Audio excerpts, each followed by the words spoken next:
Gedankenleistung dahinter steht. Sie wissen, wir haben uns seit Jahren intensiv mit dem Islam auseinandergesetzt. Das ist der Versuch, in eine ganz spezielle Sequenz der Islamanalyse in einem tiefen Ausmaß einzusteigen, sozusagen alle diejenigen Instrumente zu reflektieren, die Strategien der Islamausbreitung in der westlichen Welt sind. Das bezieht sich zwar einerseits natürlich, was die empirische Basis betrifft, auf den amerikanischen Raum, aber auch auf den europäischen, ist aber eine ganz grundsätzliche Sache und sehr wichtig, um zu verstehen, was uns auch in Zukunft blühen wird.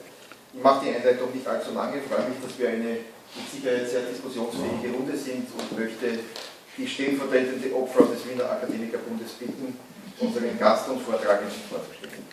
Danke, lieber Christian. Ladies and gentlemen, welcome to the Wiener Akademikerbund. Thank you everyone for your time on a very rainy Saturday afternoon, but I think it's the perfect weather for all of us to sit here and use our brains for something very new, something that you've never seen or heard before, and I don't think you ever will. We have with us my very, very, very good friend, Major Stephen Coughlin, who will tell us about his very famous briefs that he gave in national security circles in the depths of the belly of the beast in Washington, D.C. and other places, and which have by now, like I said, become very famous. And because there was fear that one of these days these briefs would be banned, he was asked to put these briefs in book form, which you have right here, and which you will have a chance to purchase after our talk. Just some background. I think the background, your personal background, you should probably tell, everybody yourself. But I can tell you, I've been waiting for this book for many, many years. It was delayed and updated and delayed again. And I'm just so glad it's finally been published because I think this is going to be the code according to Stephen Coughlin. And it should be widely read and widely understood. And once you've read and understood this, just like the Matrix, which we're going to show you right now in German language, once if you've read and understood this, right, there's no going back.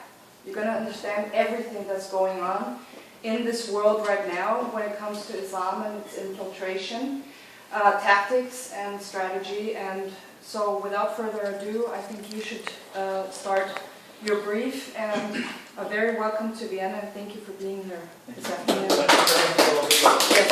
We're going to show you a little video clip in German language about why his briefs are called the Red Pill briefs.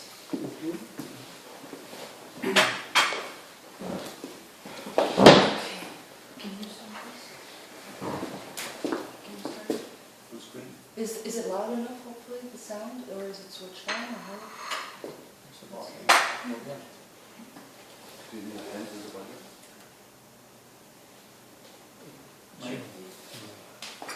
Oh, we're not going to, it won't work.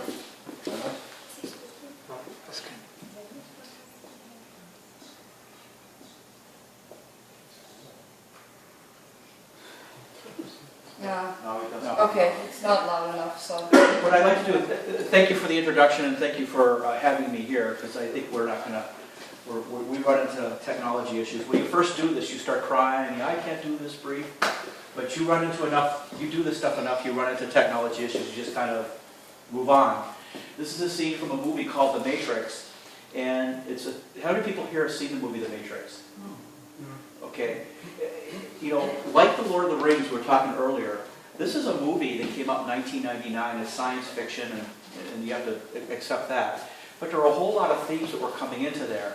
And one of them is, here you have a guy telling this computer technology kid that if he takes the red pill, he can take the red pill or the blue pill. If he takes the blue pill, he'll fall asleep and go back to his world. And he'll never have any memory of it. But if he takes the red pill, he will see what the world looks like, and he will never, ever not see it any other way. Well, he takes the red pill, and then he realizes once he takes the red pill that the world has been enslaved. And in this movie, the science fiction movie, is through a high technology, artificial intelligence. But when you go through the movie, you find that it is itself kind of a harbinger of what's happened. But he takes the blue pill. So what would happen is I would be briefing in the Pentagon or the agencies and the special operations group, like the SEALs or the Delta Force people, and I would give them the brief, and maybe about a month or two later, people would start being fired. You know, they would start to see what was going on, and I'll stay vague about that. But and they called my briefings the Red Pill brief, and they were very famous in Washington D.C. So famous that the Muslim Brotherhood made it their point to get me pushed out, and I was pushed out. So what happened is a woman, Christine Brim, came up to me. She worked for the Center for Security Policy. She said, "Steve, these briefings are the only thing that has gotten people to look the other way and see what's happening, and one day someone's going to kill you." She really said that. And she said, "What we really need you to do is take your briefings and make them into a book." And so it took a while to do it. The first thing they did was they took a recording and they typed it down. They said, "Steve, you're saying so much stuff here. You have to have footnotes for it."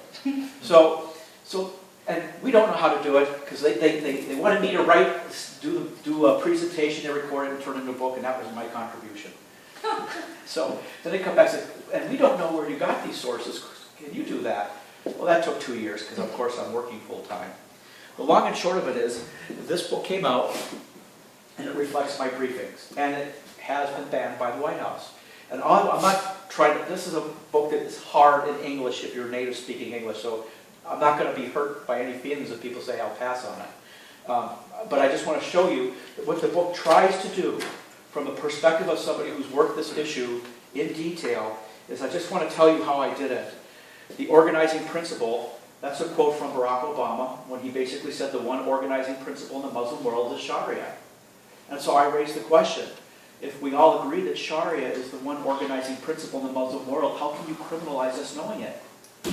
Because if we can't know the organizing principle, we can't know anything. And then I basically talk about what the red pill is. I talk about what's called the Islamic movement. This is the Muslim Brotherhood, and about the Muslim Brotherhood's deep, deep, deep penetration into Western establishments. So much so that me and a friend of mine, we created a 501, a NGO, which is going to stand up in about a month. We can argue that almost every decision that the United States made in the war on terror, the Brotherhood had a strong influence in. That's how powerful they are. And here's the thing, you can't get half the people in the United States to even acknowledge that the Brotherhood exists in America. And they're there. They write articles, they say who they are, there's court cases where their information is entered into evidence. And then I introduce another group called the OIC. Who here has ever heard of the OIC, the Organization for Islamic Cooperation? I could brief at national security levels in the United States and find that nobody has ever heard of this organization. But this is an organization that represents every Islamic country at the head of state level, all 57 member states, where they make treaties, that they serve to the United Nations, that have the force of law.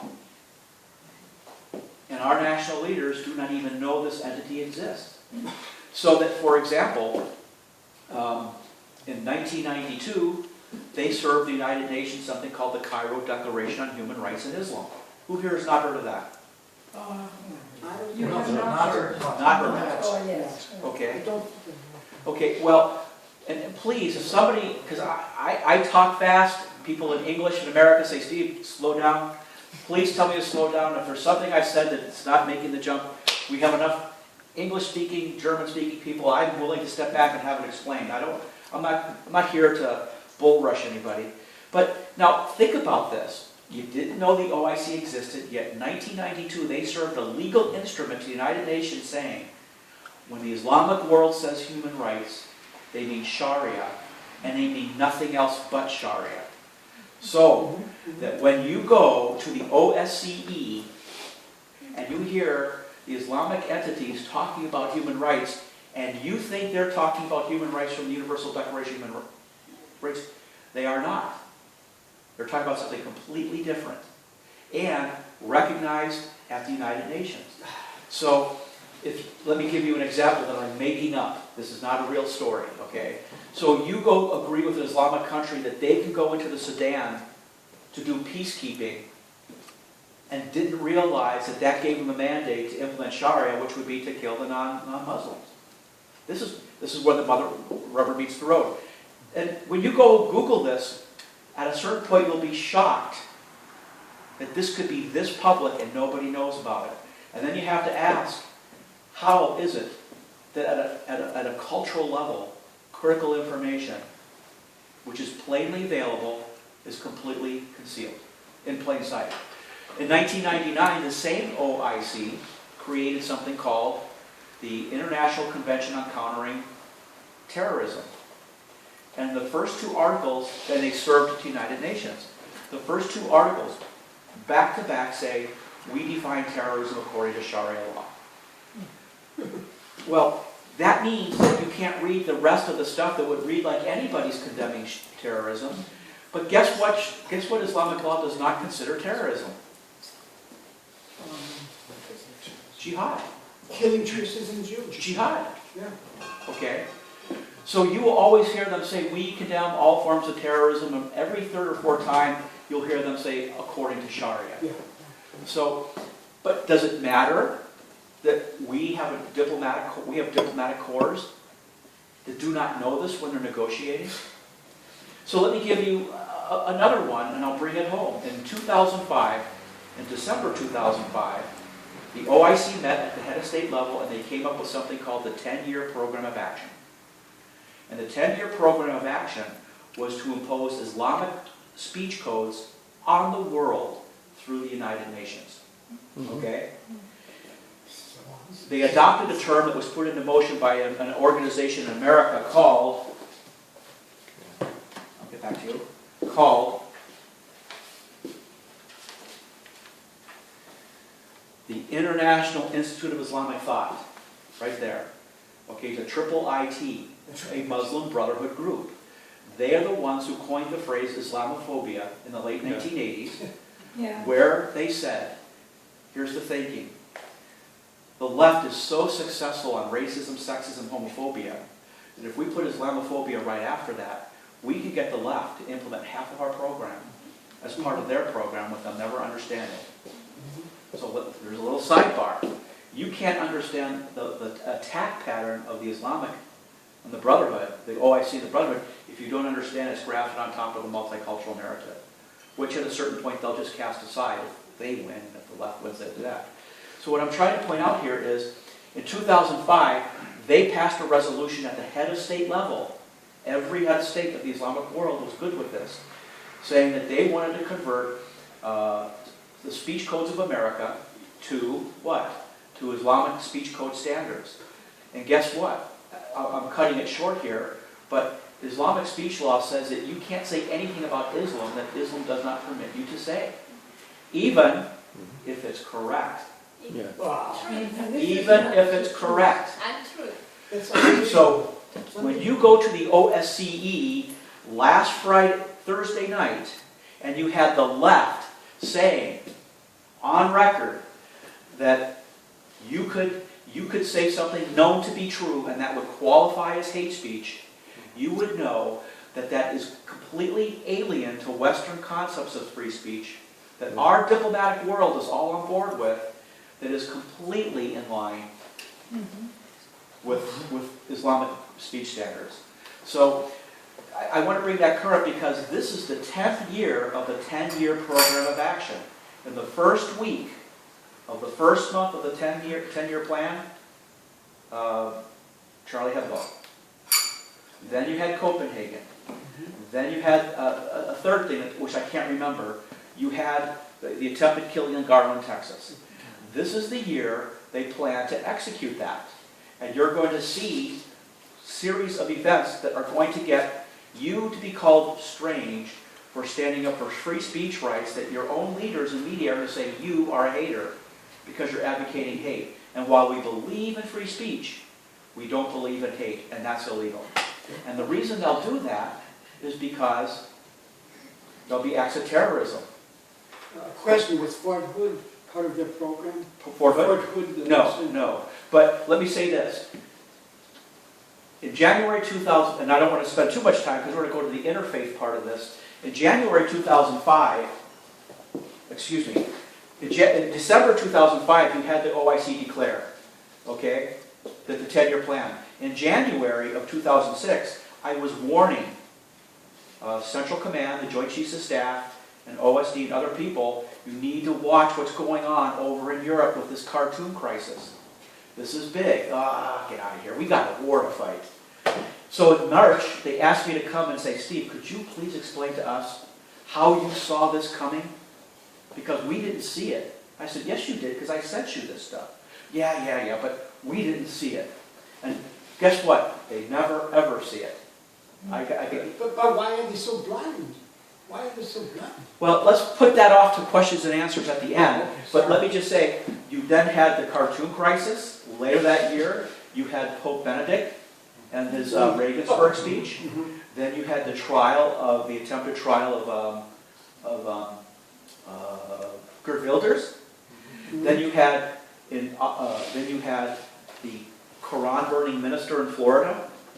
Now what you need to know is they had riots because he said he was going to do it, and he decided not to do it. But they still had riots. But more important, and this is important for your question, and we'll put off questions till at the end for this, just because, but I think it's important to understand, we're blind to something which is a freight train coming right down the middle of the highway, and you know, one of my briefings, I basically say, we are living in a time where Obi-Wan could say, these aren't the droids you're looking for, move on.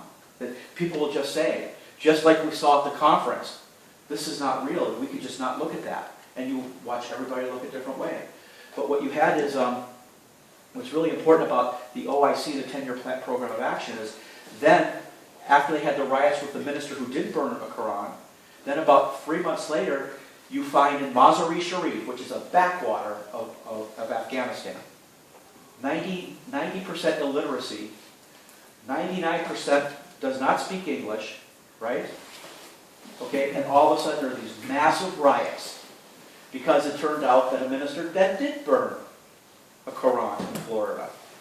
But here's the thing, the only time it hit the news that the minister burned a Quran in Florida in the United States was when they saw the riots there. It was never reported in America, because who cares? But what it means is, that event, full of all these English language placards, that event was completely stage managed. Completely stage managed.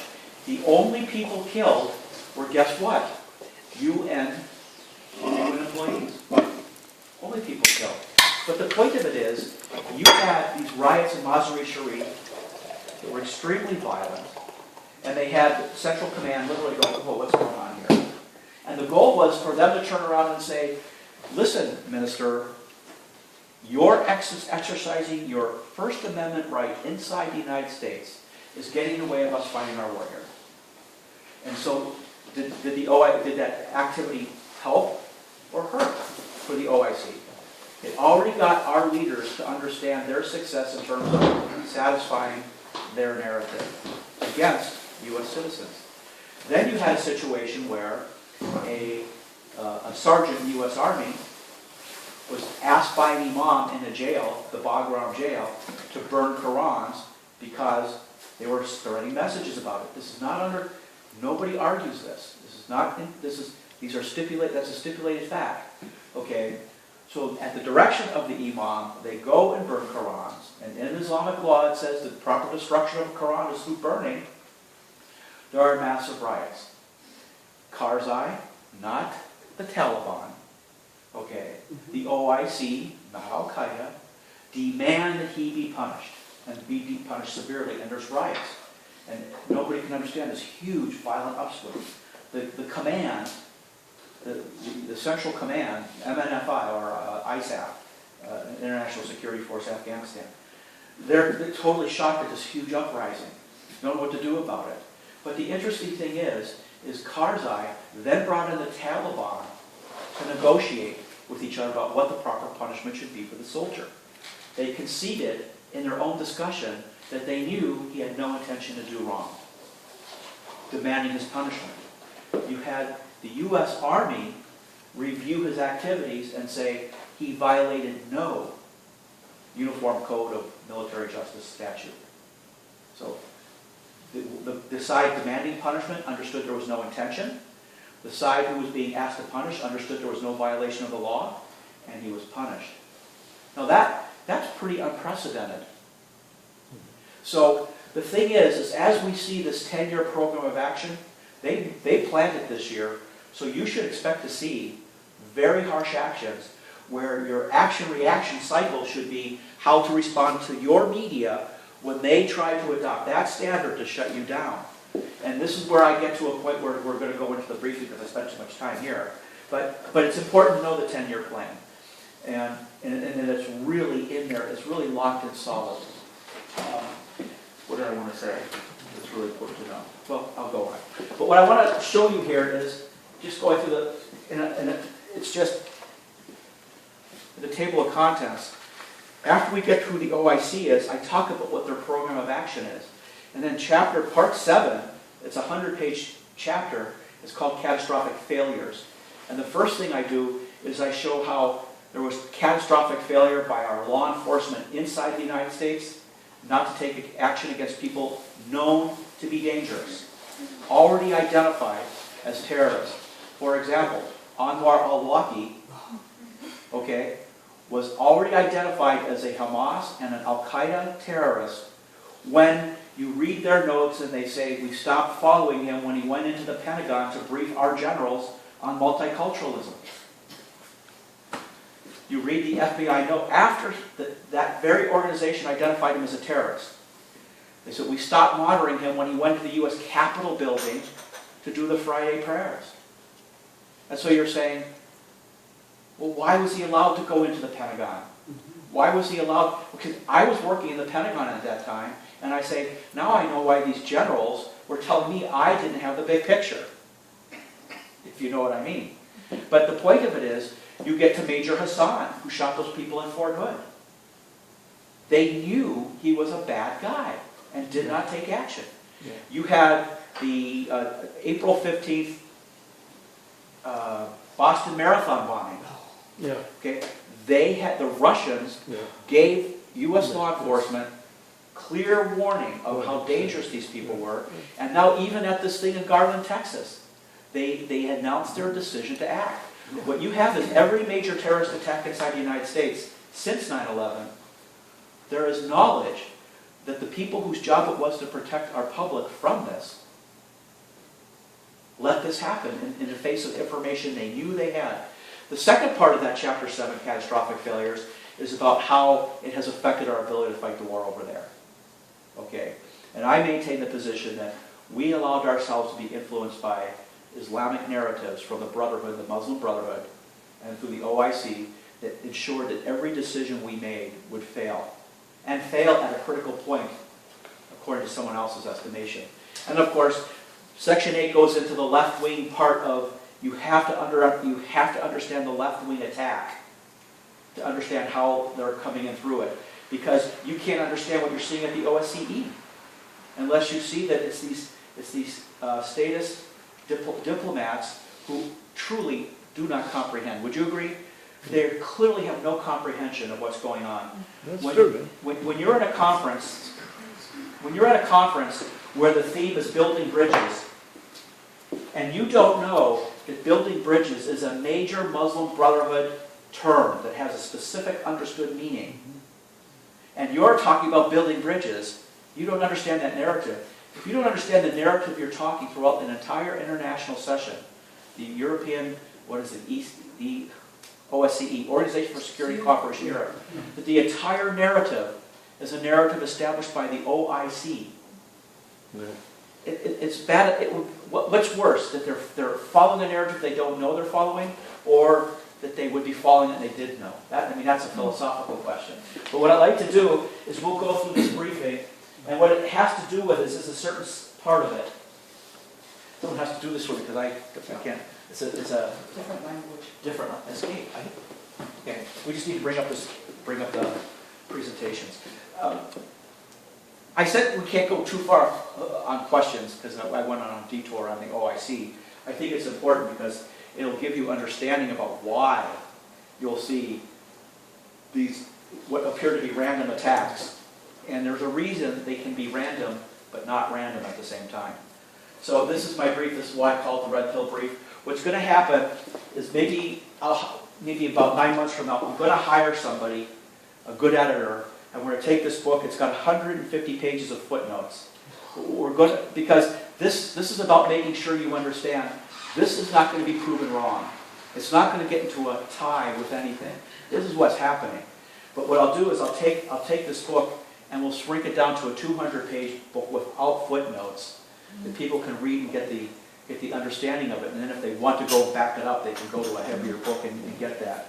But to me, it's really important that a foundation be laid, that if people want to use something for a roadmap, they can look at that. They can, do a little statistical fact checking to make it clear that there's nothing here that's even exaggerated. So what we have here is this briefing I was asked to give is a specific form of what's going on, and this is called the interfaith delusion, is what I call it. Now, I'm going to jump the gun here, and I brought a couple books here. Well, I'll just use this book for now. This is called Interfaith Dialogue, a guide for Muslims, and it's written by Muhammad Shafiq and Muhammad Abu Nimr. And what's important to understand is they're very closely tied with the Muslim Brotherhood in America. So here you see, this book is put out by the International Institute of Islamic Thought, the IIIT, which is the Muslim Brotherhood. Okay? And so I started reading this, and I started kind of realizing that it says certain things that really surprised me. And I put a brief together to kind of address this, because if you're in America, you're saying, when Pope Benedict came over to the United States in 2008, he was giving speeches that attacked the OIC. But then the American bishops completely undermined him. So that when he went to some interfaith forum, every person that the American bishops had the Pope meet were all Brotherhood players. What's going on here? And you will find that it's kind of a lot worse right now, because it seems like the current Pope is in that situation. This interfaith thing is about all major denominations. In America, we can basically show that every major denomination has joined into the interfaith movement, and that the Brotherhood has chosen the interfaith movement as a point of penetration. Also the Jews? Huh? Jews also? Some major denominations, yes. Yes. It would be true that not every Protestant or Catholic group has bought into this. What you could show is certain key leadership elements have. Enough that you could show that there's total penetration within any group, if that makes sense. But the thing that this brief will do is it will try to show you that there is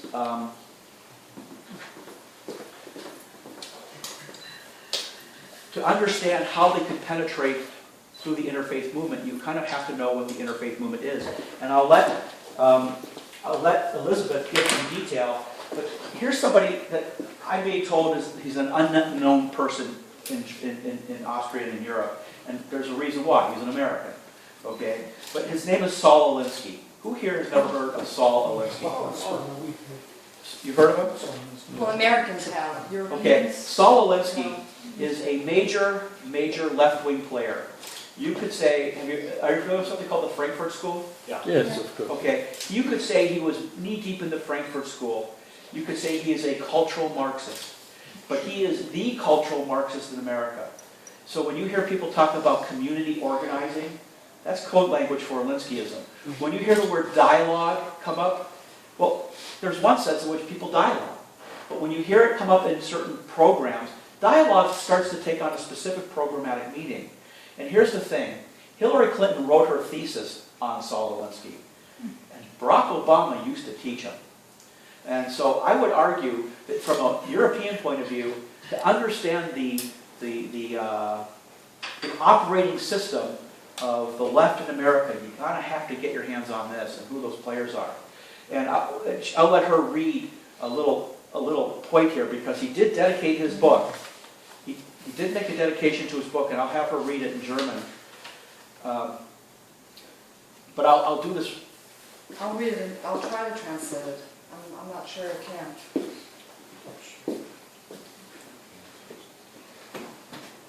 Read it in English. You want me to read it in English? Yeah. Well, lest we forget at least an over-the-shoulder acknowledgement to the very first radical. From all our legends, mythology, and